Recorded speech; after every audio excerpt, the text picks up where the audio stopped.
ನಮಸ್ತೆ, welcome to ಕುಸ್ಮಾಸ್ kitchen. ಇವತ್ತು ನಾನು ಮಾಡುತ್ತಿರುವ ಅಡಿಗೆ ನುಗ್ಗೆಕಾಯಿ ಹಾಲು ಸಾರು.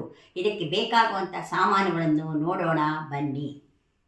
2 ನುಗ್ಗೆಕಾಯಿ, 2 ಟೊಮೆಟೊ, 1 ಕಪ್ ಹಾಲು, 2 ಚಮಚ ಕಡಲೆ ಹಿಟ್ಟು, ಅರ್ಧ ಚಮಚ ಅರಿಶಿಣ, 1 ಚಮಚ ಸಾಂಬಾರು ಪುಡಿ, ಸ್ವಲ್ಪ ಉಪ್ಪು, 2 ಈರುಳ್ಳಿ, ಸ್ವಲ್ಪ ಬೇಯಲು ಸ್ವಲ್ಪ ನೀರು. ಮಾಡುವ ರೀತಿಯನ್ನು ನೋಡೋಣ ಬನ್ನಿ. ಒಲೆ ಮೇಲೆ ಬಾಣಲೆಯನ್ನಿಟ್ಟು ಒಲೆಯನ್ನು ಹತ್ತಿಸಿ ಅದಕ್ಕೆ ನೀರನ್ನು ಹಾಕಿ ಅದಕ್ಕೆ ನುಗ್ಗೆಕಾಯಿ, ಈರುಳ್ಳಿ, ಅರಿಶಿಣ, ಉಪ್ಪು ಹಾಕಿ ಕಲಕಿ 10 ನಿಮಿಷಗಳ ಕಾಲ ಬೇಯಲು ಬಿಡಿ.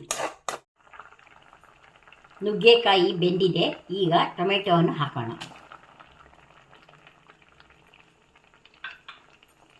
ಹಾಕಿ ಕಲಕಿ 5 ನಿಮಿಷಗಳ ಕಾಲ ಬೇಯಿಸೋಣ.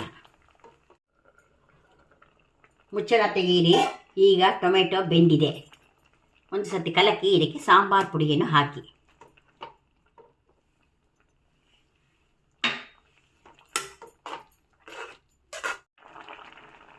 ಸಾಂಬಾರು ಪುಡಿ ಹಾಕಿ 5 ನಿಮಿಷ ಆಗಿದೆ. ಈಗ ಕಡಲೆ ಹಿಟ್ಟಿನ ಮಿಶ್ರಣವನ್ನು ಹಾಕಿ ಕೈ ಬಿಡದೆ ಕಲಕಿ.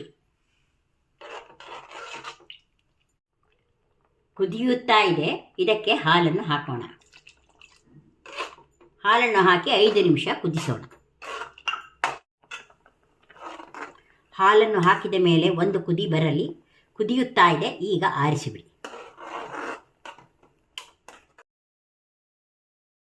ನುಗ್ಗೆಕಾಯಿ ಹಾಲು ಸಾರು ರೆಡಿಯಾಗಿದೆ. ಇದು ಚಪಾತಿಗೆ, ಅನ್ನಕ್ಕೆ, ಪೂರಿಗೆ, ಇಡ್ಲಿಗೆ ಎಲ್ಲದಕ್ಕೂ ಸರಿ ಹೊಂದುತ್ತದೆ. ಇದು ಮಾಡುವುದು ಬಲು ಸುಲಭ, ಹೊಸ ರುಚಿಯಾಗಿದೆ. ಮಾಡಿ ನೋಡಿ, ತಿಂದು ಸವಿಯಿರಿ.